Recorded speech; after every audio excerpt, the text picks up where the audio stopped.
Você sabia que os caças A4 Skyhawk da Marinha do Brasil, conhecidos aí como AF-1 Falcão, né, estão com prazos de validade definidos até 2030? É isso mesmo, e até hoje, né, não existe um sucessor realmente definido para ele lá.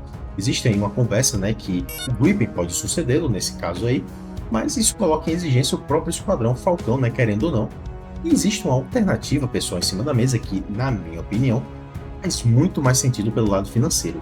Drones de ataque. E eu vou explicar por que aqui nesse vídeo, tá? Antes de começarmos, pessoal, se inscrevam abaixo no canal, deixem o like de vocês, também ativem o sino para receber os próximos conteúdos aqui do canal. Lembrando que agora, né, temos o nosso Pix aqui do canal, né, através desse QR Code que eu vou deixar por alguns momentos aqui, e você vai poder mandar sua pergunta, né, e eu responderei uma vez na semana aqui no canal, num vídeo de perguntas e respostas entre sexta e domingo, tá?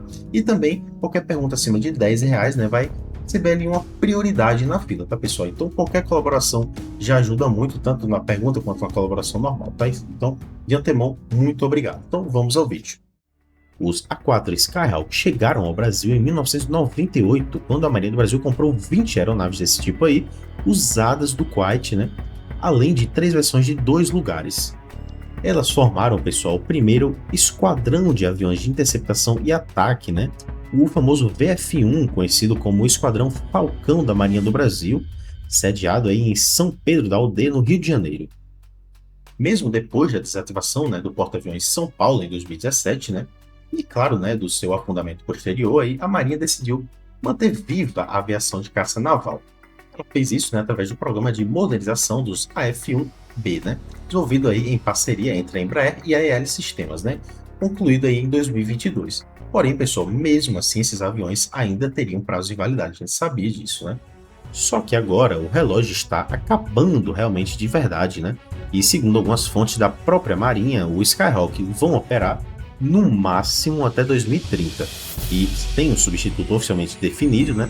O risco não é só perder um avião antigo, é perder ali a capacidade construída ao longo de mais de 30 anos, né, presente hoje em poucas marinhas do mundo.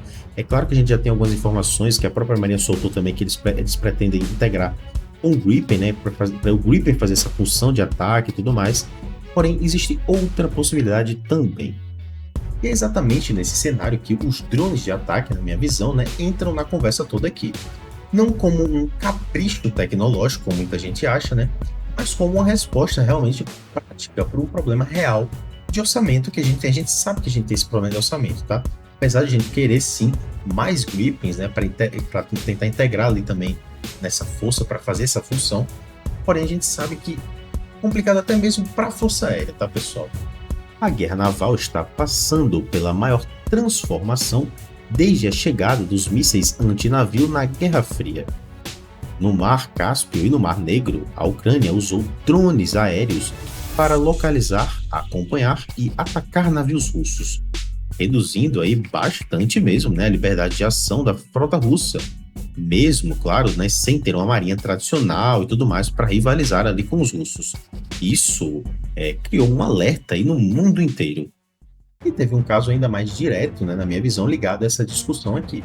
Em fevereiro deste ano, né, durante o exercício da OTAN chamado Steadfast, né, Dart 2026, né, os drones turcos Bayraktar TB3 operaram a partir dos navios aeródromos anfíbios, né, TCG Anadolu, né.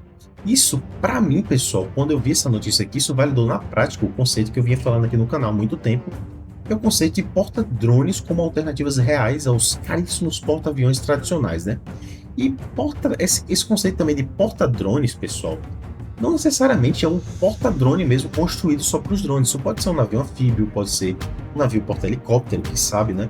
Então, tudo pode ser adaptado para os drones. Então, isso pode fazer muito mais sentido para a Marinha do Brasil, se vocês forem pensar por esse lado, pelo menos, né? Essa inovação toda amplia bastante o alcance mesmo dos grupos de tarefa navais que ele já se aplicava, né? Então, permite, por exemplo, que navios tenham consistências situacionais muito além do horizonte, realizem também reconhecimento, designem alvos, né, para mísseis antinavio de longo alcance e executem guerra eletrônica e ataques de precisão. Tudo isso, né, sem colocar a tripulação em risco direto, né? Então é bem interessante mesmo, né, para as marinhas ao redor do mundo. Olha, para mim, usar drones para substituir pelo menos uma parte da função, né, de ataque naval faz muito sentido do ponto de vista econômico, né?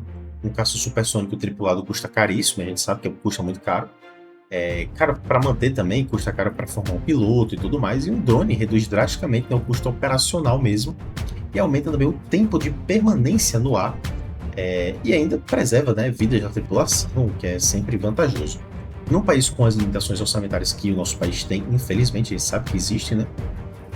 Ignorar essa opção, pessoal, seria desperdiçar dinheiro público, que a gente já sabe que já está sendo muito contingenciado, principalmente na parte militar mesmo de defesa.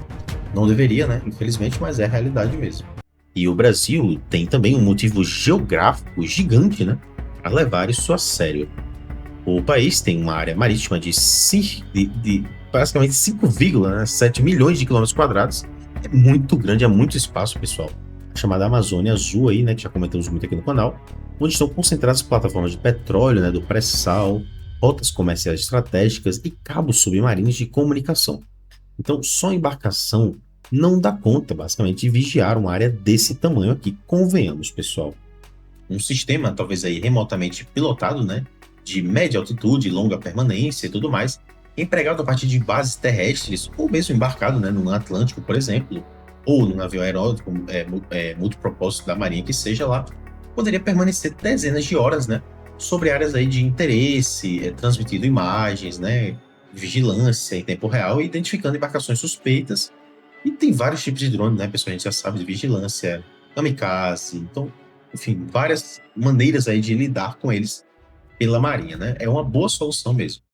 Em operações anfíbias, esse tipo de sistema também forneceria, né, reconhecimento contínuo das praias de desembarque, identificação de posições inimigas e apoio também direto às tropas em terra. E com sensores, né, de guerra eletrônico, ainda ajudaria a detectar radares inimigos e interceptar comunicações ali antes mesmo de uma operação começar. Então é bem importante até para essa preparação mesmo. Mas só deixando claro, tá, pessoal? Não estou dizendo aqui que o drone substitui totalmente o desempenho de um caça supersônico não tripulado. Claro que um drone não vai fazer uma superioridade aérea, eu sei muito bem disso, né? Mas diante da urgência, vamos dizer assim, do prazo, né? 11A4 se aproximando aí já de 2030, sem sucessor confirmado ainda, e com o Gripen apenas sendo aí uma intenção, né? A pergunta não é mais qual a opção perfeita, vamos dizer assim. É qual a opção viável dentro do orçamento disponível. Acho que eu vejo mais dessa maneira aqui. Outra coisa importante é que o Brasil não estaria sozinho nesse caminho, né? Estados Unidos, Turquia, Reino Unido, França e outros países já aceleram, né, investimentos em sistemas não tripulados embarcados e em operações integradas entre navios, aeronaves tripuladas e drones, né, principalmente. A tendência mundial, né, na minha visão, é bem clara, pessoal. O futuro da guerra naval combina as duas coisas, né? Não escolhe uma só nesse caso aqui. Então combina a força naval tradicional mesmo com os drones de ataque e tudo mais, né? E talvez esse seja o caminho do Brasil.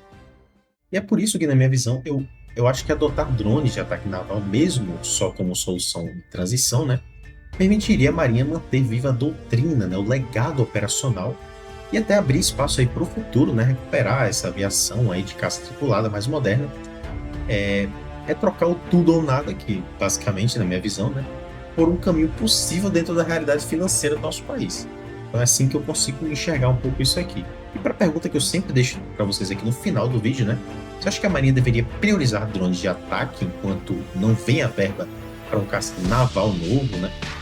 Ou prefere que o Brasil realmente aí segure o orçamento, espere por uma solução tripulada, mesmo que signifique ficar sem um tempo aí, né, sem aviação de carga, de caça naval, né, por um tempo. Então deixe suas opiniões aqui abaixo nos comentários, seu pessoal. Por favor, também, se não for inscrito ainda, se inscreva no canal, chegou até aqui no final do vídeo, né? Estamos perto aí da nossa meta de 20 mil inscritos. E se querem mandar alguma pergunta ou alguma colaboração, por favor, vão lá no link do nosso Pix aqui, né? Tá na descrição e também no comentário fixado, tá, pessoal? Então é isso, até o próximo vídeo.